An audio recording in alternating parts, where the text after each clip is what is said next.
Are you able to see the question? Are you Yes, sir. Yes, sir. Okay. What colour है साक्षी rainbow बनाएंगे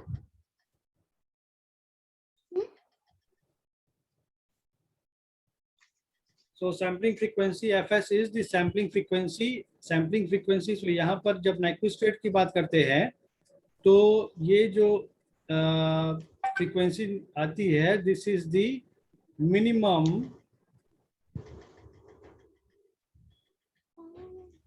sampling frequency. Okay, so fs is the minimum sampling frequency for what? Nyquist rate. Nyquist rate is what? Nyquist rate is the minimum sampling frequency which is required to reconstruct the signal properly. Okay, या एक minimum sampling frequency है, इससे अगर कम करेंगे तो हमारा signal जो है वापस से रिकंस्ट्रक्ट नहीं हो पाएगा. ठीक है, इससे कम नहीं होना चाहिए, इसके बराबर होना चाहिए, एफएस के बराबर होना चाहिए, एफएस से ज्यादा होना चाहिए. So what is the Nyquist rate for this signal?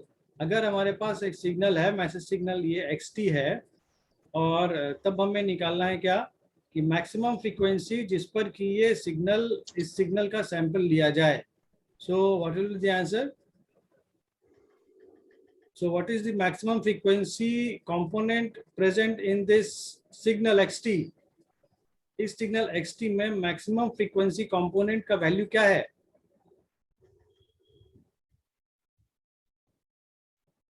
कोई बता सकते हैं? इस सिग्नल में 300. यस, फिर से बोलो जिसने भी कहा. 300 sir. 300. So 300 is the will this be the frequency or angular frequency? So you already know that here it is 3. 10 sin 2 pi ft होता है आंसर, तो इसमें 150 जो होगा वो एंगुलर फ्रीक्वेंसी हो जाएगा, मतलब f हो जाएगा. f हो जाएगा. ओके, सो यहाँ And पर 300 pi. तो यहाँ से ये दिस इज, मान लें ये ओमेगा 1 है, या ओमेगा 2 है, या ओमेगा 3 है. क्या होता है? cos omega t, sin omega t या cos ओमेगा t के फॉर्म में होता है. So omega 1, let it be omega 1, let it be omega 2 pi f. Okay, so now omega is what? Omega is 2 pi f. Okay, so हमें यहाँ पर अगर omega 1 देखना है तो ओमेगा 1 अगर यहाँ से देखें तो omega is equal to 50 pi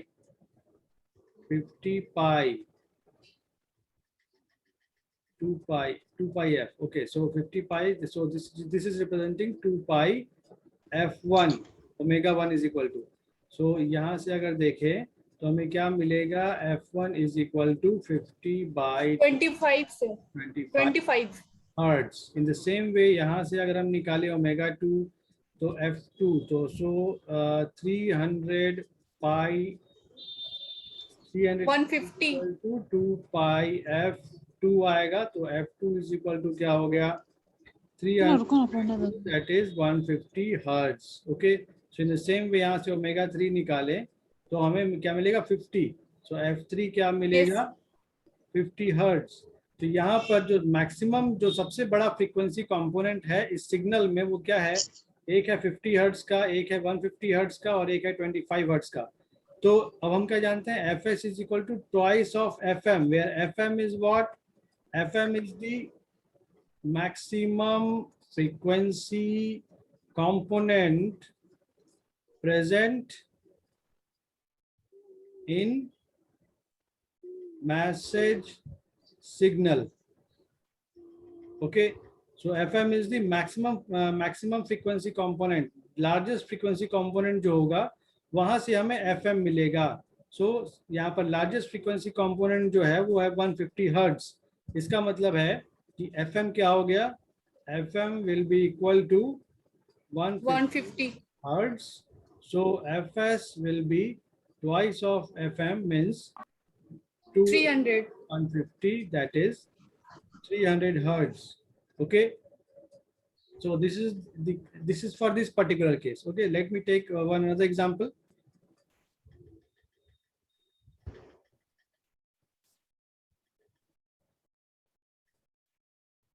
So now I am taking one example as xt is equal to sine 4 pi into 10 to the power 3t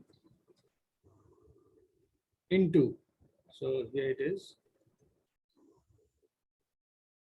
into cos of 12 pi into 10 to the power 3t.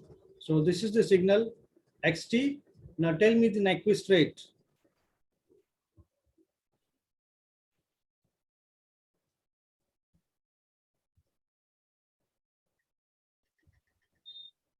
I am giving you 2 minutes. Tell me the Nyquist rate.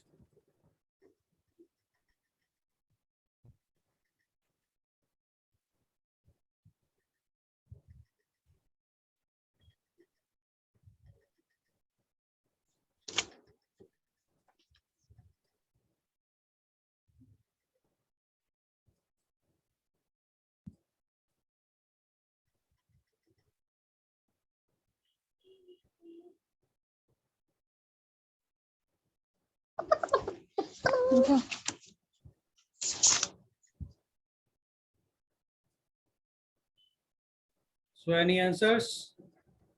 Yes, sir. Sir, 12 into 10 का power 3. 12 into 10 to the power 3 is the Nyquist rate. So who has told this?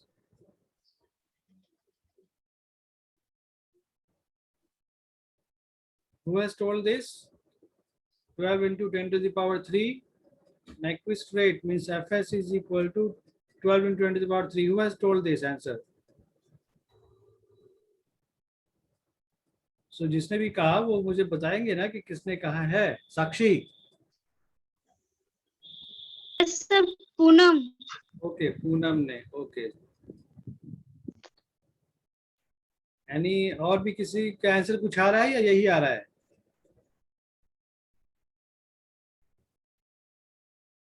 और भी किन्हीं का कोई answer आ रहा है और यही सेम आंसर आ रहा है?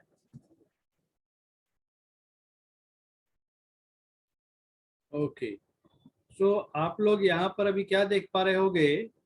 सो ये जो आंसर है ये बिल्कुल ही गलत है. कैसे गलत है? यहाँ पर आप क्या देख रहे हो कि sine 4 pi into 10 to the power 3t है. Here it is into not plus sine. It is into. So, hello. Yes So it is in the form of sin A into cos B. Yes. Then we convert it into sin A plus B plus sin A minus B. सो यहाँ पर After that we get form है. हाँ सही बोल रहे हो ज्योति, ठीक है. सो यहाँ पर जो फॉर्म है वो साइन ए कॉस बी के फॉर्म में है, जो कि प्रोडक्ट के फॉर्म में है. So we have to get it in the summation form. Okay so sine A cos B is equal to क्या होता है? Sine A cos B is equal to, हम क्या जानते हैं? 2 sine A cos B is equal to sine sin A plus B A plus B plus plus sin A minus B. A minus B होता है. हम ये सभी जानते हैं, बट यहाँ पर सिर्फ sine A into sine B के फॉर्म में है. Upon 2, sir. Upon 2. Cos B is equal to हो जाएगा 1/2.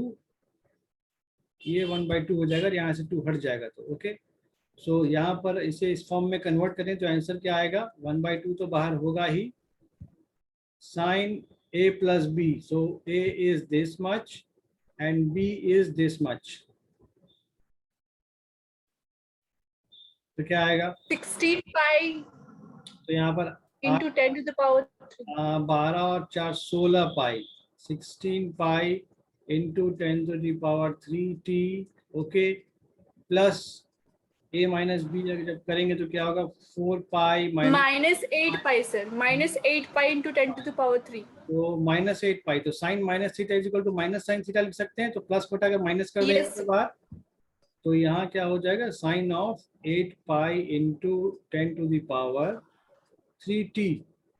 So now we have converted this into summation form. अभी यहाँ पर अब हम यहाँ पर चेक करेंगे कि ओमेगा का वैल्यू क्या है। तो यहाँ ओमेगा का वैल्यू ये है, यहाँ ओमेगा का वैल्यू ये है। तो ओमेगा 1 इज इक्वल टू कितना है? 16 पाई सर, पाई इंटू 10⁻³ और 3, यस सर। ओमेगा 2 का वैल्यू क्या है? 8 पाई इंटू 10⁻³ तो यहाँ पर F1 का वैल्यू क्या आएगा? 8 पाई इंटू 10⁻³ F1 का वैल्यू 8 इंटू 10⁻³ सॉरी 8 इंटू 10⁻³ का वैल्यू आएगा कितना आएगा ये? 4 इंटू 10⁻³। पावर 3। सो हम यहाँ इजीली देख पा रहे हैं इतना हर्ट्स। नाइक्विस्ट रेस्ट होगा सर इसमें 16 इंटू 10⁻³ हर्ट्ज। सो अगर F1 इतना है और F2 इतना है तो F1 हमने क्या कहा कि नाइक्विस्ट रेट के लिए Fs is equal to 2Fm के लिए Fm जो होना चाहिए वो मैक्सिमम वैल्यू होना मैक्सिमम। तो दोनों में से मैक्सिमम कौन है? तो F1 is maximum. So Fm is equal to F1 which is 8 into 10⁻³ hertz लिख दें या डायरेक्ट इसे 8 किलो हर्ट्ज लिख दें। So now what Fs is equal to twice of Fm which is 8 to the 16 kilohertz. Okay. So there may be so यहाँ पर sin A cos B का form है, कहीं sin A sin B का form हो सकता है, cos A cos B का फॉर्म हो सकता है, cos A sin B का फॉर्म हो सकता है। तो किसी भी फॉर्म में हो सकता है। तो ये ध्यान रखना है कि यहाँ पर क्या साइन है बीच में। प्लस अगर है तो हम यहाँ से डायरेक्टली मैक्सिमम फ्रीक्वेंसी निकाल सकते हैं, लेकिन अगर प्रोडक्ट के फॉर्म में है तो हमें उसे पहले समेशन के फॉर्म में लाना होगा, then after we can get the maximum frequency. Okay, so next question, xt is equal to sinc 100t.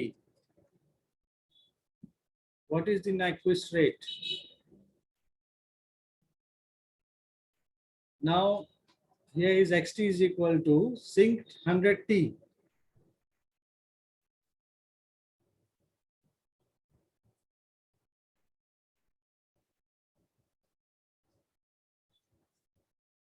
Do you all know what is sinc function?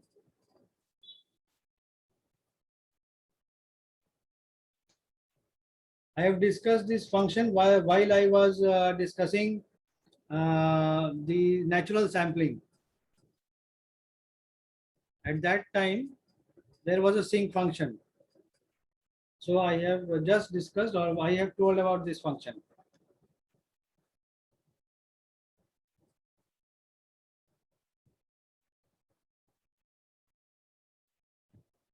So sinc function or sinc t can be represented as what?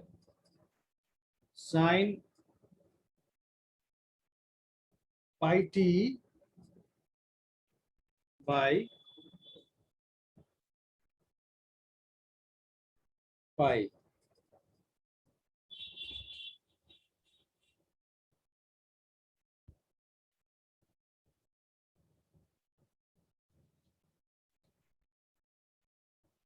Okay. So यहाँ पर अगर sinc 100t है तो xt is equal to हम क्या लिख सकते हैं? This can be written as sin pi 100t by pi 100. So t का जो भी कोफिशिएंट है that should come in the, so pi 100 की जगह हम 100 pi लिख दें in the denominator. Okay. So now अब हम इसे आसानी से देख सकते हैं, sin pi 100t है यहाँ लिखा हुआ है, इसका मतलब ओमेगा का वैल्यू अब यहाँ से देख सकते हैं that this part is the 100 pi sir. Omega. Omega यहाँ दिख रहा है, यहाँ से ओमेगा दिख रहा है। So omega is equal to 100 pi 100 pi, then fm equal to 50 pi. f is equal to 50, so fs is equal to 100 that is 100. Okay. Now एक और क्वेश्चन है, xt is equal to sync 400t into sync 600t.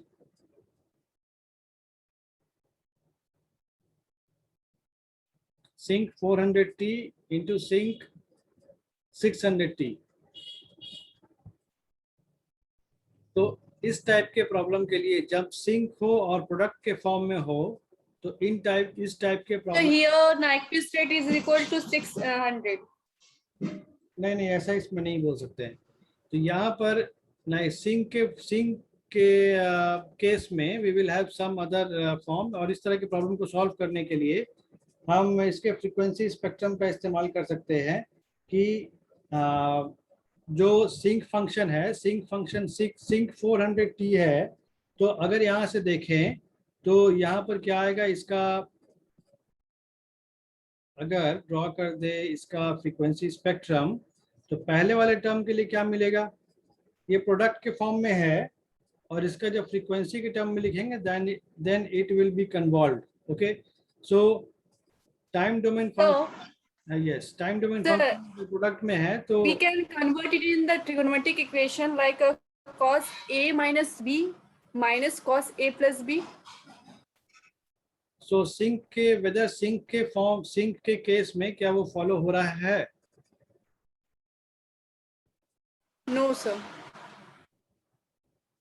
ये देखना पड़ेगा कि sink के case में ये फॉलो हो रहा है या नहीं हो रहा है.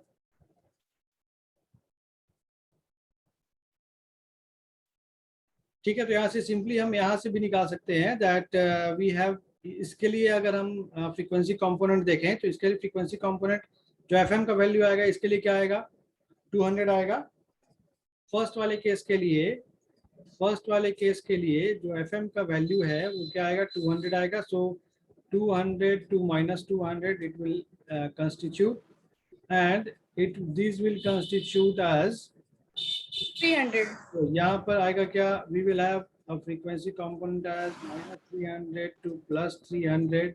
तो इस तरह के केस में जब ये कन्वॉल्यूशन के केस में आता है, देन जो भी रिजल्टेंट आएगा maximum frequency, that resultant will consist of sum of जो ये पार्ट होगा lower, sum of the lower frequency, and here it is sum of higher frequency. तो sum of lower frequency यहाँ पर क्या है, minus 200 Minus 500. that is minus 500, और upper जो frequency है plus 200 plus 300 500. plus 500. ओके, तो यहाँ से हमें ये मिलता है, जब भी कन्वॉल्यूशन के केस में या अगर कन्वॉल्व हो तो उसे प्रोडक्ट के टर्म में कर सकते हैं, और अगर प्रोडक्ट हो तो उसे कन्वॉल्यूशन के टर्म्स में किया जा सकता है. तो अभी अगर हम इसे सिंक को साइन में कन्वर्ट कर दें, then we can put it as 400t plus 600t and again 400t minus 600t. तो फिर से हमें वही केस मिलेगा, 1000t आएगा, और उस 1000t को अगेन 2 से डिवाइड करें तो fm मिलेगा, और फिर से 2 से मल्टीप्लाई करें तो fs मिलेगा, दैट इज 1000. और यहाँ से भी जो गैप देख रहे हैं, यहाँ से यहाँ तक का, वो कितने का गैप आ रहा है, 1000 का. 1000 का ही गैप आ रहा है. ओके, सो हम देख सकते हैं कि दोनों ही केस से अगर सॉल्व करें, साइन को अगर सिंक को अगर साइन में कन्वर्ट कर दें इस तरीके से, But it's a little bit easy way to solve it, sir. हाँ, तो हमें सेम ही टाइप से मिल रहा है, मतलब जो रिजल्ट आ रहा है वो सेम ही रिजल्ट दिख रहा है दोनों ही केस से, तो हम सॉल्व कर सकते हैं. ठीक है, तो आज के लिए इतना ही रखते हैं. नेक्स्ट क्लास में हम फिर मिलते हैं with the next topic of pulse modulation. That is types of pulse modulation. Okay. So in the next class, we will study types of pulse modulation schemes. Hello sir. Yes, Ankit. Sir time यही रहेगा क्या sir? Time ये नहीं रहेगा, time ये नहीं रहेगा. Sir क्योंकि ये टाइम में थोड़ा प्रॉब्लम होता है, दैट्स वाई. नहीं नहीं, जो क्लास का टाइमिंग है वही रहेगा, 10:40 से ही रहेगा. Okay, thank you sir. Thank you.